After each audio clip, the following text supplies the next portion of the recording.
In a land far removed from the noise of cities and the echo of crowded ambition, there lay a humble village named Varanpur, nestled in the valley of forgotten dreams. The air was always fresh, the river always sang, and the sky painted hues of hope each evening. Yet for a place so peaceful, it carried a silent truth. Its people feared change. And above all, they feared the forest that loomed beyond the river's bend. They called it Darpaka Vanam, the forest of fear. No one dared step into it. Tales were told that it swallowed people whole, that it whispered doubts into your ears until you turned against yourself. But not all stories are true, and sometimes the stories we believe the most are the ones designed to keep us small. This is not just a story about fear. This is the story of a boy named Arjun, born into stillness but destined for storms. And if you've ever doubted your strength, if you've ever stared down a dream and turned away because it seemed too hard, too far, too scary, then listen closely, because Arjun's journey is your journey. His voice is the one you've silenced inside you, and the path he took, the path he feared the most, may just be the one you've been avoiding your whole life. Don't scroll away. Don't skip this. Sometimes, life doesn't give second chances to hear the story that could unlock your destiny. It begins with a whisper. Don't go near the forest. Arjun had heard those words every day of his life, spoken from the mouths of elders with cracked voices and trembling eyes. From the young who hadn't seen the forest, but inherited the fear. It wasn't just about trees. The forest symbolized everything: unknown risks, failure, shame, growth. And so, as most do, Arjun obeyed. But obedience has a cost when it's rooted in fear. He was 17 when the first itch came. A longing not for the forest, but for what lay beyond it. He didn't even know what he was seeking. All he knew was that he woke up every morning with the sun and felt hollow. He helped his father in the fields, laughed with his friends at the well, smiled at passing elders. But when the day ended and the stars rose over the hills, he would lie on the roof and feel like the sky was mocking him. "There's more," it whispered. "But are you brave enough?" He hated that feeling. The hunger with no name. The ache that couldn't be touched. He wished he could rip it out, because it made him different. And in Varanpur, different was dangerous.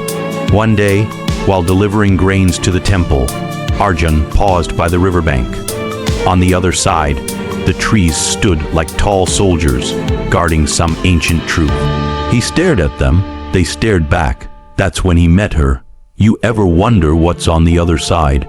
the girl asked, sitting on a stone like it was her throne. Arjun jumped. "Who are you?" She smiled. "Someone who doesn't let fear make her decisions." Her name was Leela. A traveler passing through, she had fire in her eyes and wind in her voice. She didn't belong to Varanpur, and you could tell. She carried stories, not warnings. She didn't fear the forest. She respected it. "What's the worst that could happen?" she said when Arjun asked if she was scared of entering it. "You could die," he replied, half joking, half serious. "No," she said firmly. "The worst is living your whole life wondering if you could have been more." Those words pierced him like arrows dipped in truth. They sat in silence. The river kept singing, and something shifted inside him. He didn't know it then, but that day would burn itself into his soul like a prophecy. Leela left the next morning. No goodbye, just gone, like a breeze you don't realize until it's already passed. But she left something behind. A thought, a question, a dare, and it wouldn't leave him alone. Weeks passed. The village stayed the same. But Arjun didn't. He started spending more time by the forest's edge, watching, listening, wondering. His friends mocked him. His mother worried. His father scolded. "There's no glory in chasing shadows, son," his father said one night. "You have food, family, and peace. Don't ruin it by chasing illusions." But Arjun knew, peace isn't the absence of war. It's the presence of purpose, and he had none. The real turning point came during the monsoon festival. The village lit up with lights, drums, laughter. But Arjun felt like a ghost, walking among the living. During the bonfire ritual, the village priest told the tale of a man who crossed the forest and was never seen again. The villagers gasped. Children clung to their mothers, and Arjun, he leaned in, because the priest said something no one else heard. But some say he reached the city of flames, where people are born again, where your deepest fear becomes your greatest gift. That night, the wind howled louder. The trees swayed harder, and Arjun made his decision. He would go, not tomorrow, not next year, now. He packed lightly, just food, a blade, and the necklace his mother gave him as a boy, said to protect him from lies. He didn't tell anyone. He didn't need to. Goodbyes are for those who plan to return the same. He crossed the river at dawn. The water was cold, his heart colder. The forest waited. Each step into it felt like shedding a layer of his old self. The silence inside was not empty. It was loud. It echoed his doubts, played back every fear he thought he buried. But he didn't turn back, because the thing about fear is, it screams loudest right before it breaks. The forest tested him. Strange paths, twisted trees, illusions that felt real. He lost time, lost direction, lost comfort. But each night, as he lay on wet ground and stared up at stars he could no longer recognize, he felt something new.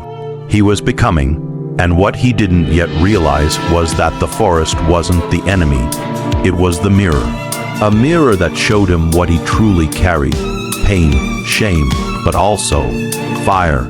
You're still here. That means you're ready to hear more. Arjun had now been in the forest for days, maybe weeks. Time had become a strange creature, slipping through his fingers like water. He had faced hunger, bitter cold nights, and the unsettling feeling that he was always being watched.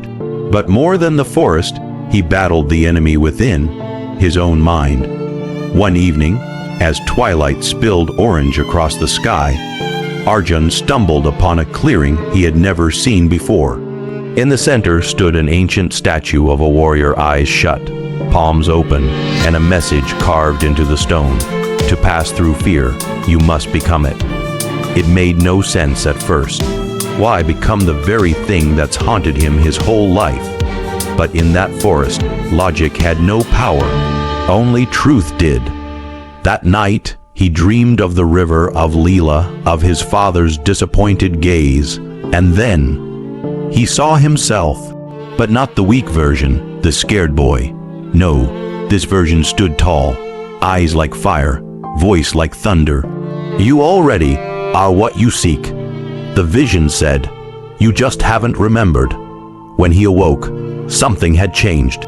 He started walking with purpose, not panic. He listened, not just to the birds or trees, but to his own breath, his own heartbeat. And that's when he met the shadow. It wasn't a beast or ghost. It was a reflection. His fears, regrets, mistakes personified. A boy of his own age, mirroring every flaw. It mocked him, tempted him, even attacked him, not with fists, but with words. You're nothing.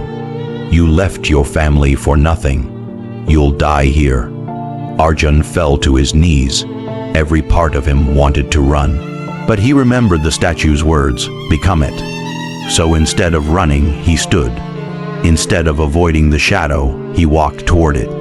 And when he embraced it, it vanished. In that moment, Arjun didn't feel fearless. He felt powerful despite fear. And that's the difference. He realized something few ever do. Fear is not the enemy, it's the compass. And it had been pointing him here all along. Later, he reached the edge of the forest, an opening to the other side. Before him stood the city of flames, not of destruction, but of purpose. A glowing place where people didn't run from fear.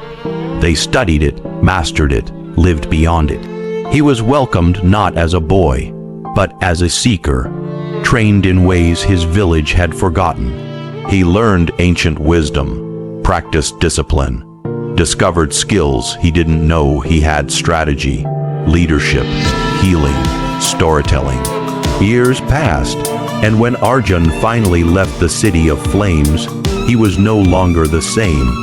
He was fire wrapped in calm, steel covered in silence, and he returned to Varanpur not as a rebel, but as a revelation. The return was quiet. No trumpets, no celebrations, just dust rising from the old road as he walked into a village that hadn't changed. But he had. The children whispered, the elders watched. His father stepped forward, gray now, but eyes sharp. "You made it," he said. Arjun nodded. Was it worth it? Arjun paused, then replied with a quiet smile. It wasn't easy. It wasn't safe, but it was necessary. He didn't come back to boast. He came back to build. He started with the curious, those who lingered at the forest's edge like he once did. He told them stories not of monsters, but of mirrors, not of pain, but of purpose. Slowly, fear loosened its grip on the village. Young men and women began asking different questions. What if the forest is not the curse, but the cure? What if our greatest life is just beyond what scares us most? Arjun became a mentor, a builder of bridges between tradition and transformation. And though he had found power in the city of flames, his real purpose was always back home, to awaken others. Because what good is conquering your fear if you don't help others conquer theirs? The legend of Arjun grew, but he remained humble, often found sitting by the river, smiling at the trees that once terrified him. One afternoon, a young boy approached him, eyes full of wonder. "Is it true?" the boy asked. "You weren't brave when you entered the forest." Arjun chuckled. "No one is, but bravery isn't the absence of fear. It's walking forward anyway." The boy thought deeply. Will I be brave enough someday? Arjun looked at him, then the forest, then back. You already are. You just don't know it yet. The story ends where it began, with a whisper. But this time, it's not the forest whispering fear. It's your heart whispering freedom. And now, it's your turn. Because this story isn't just about Arjun. It's about you. That fear you keep avoiding. That conversation you're too scared to have. That dream you keep postponing. That path you've labeled as too dangerous. It's the one that holds your power, your growth, your real identity. So, don't wait for courage. Walk into the forest now. Because the path you fear the most leads straight to your purpose. And one day, just like Arjun, you'll look back not in regret, but in reverence. You'll smile and say, I was afraid, but I walked anyway, and I found me.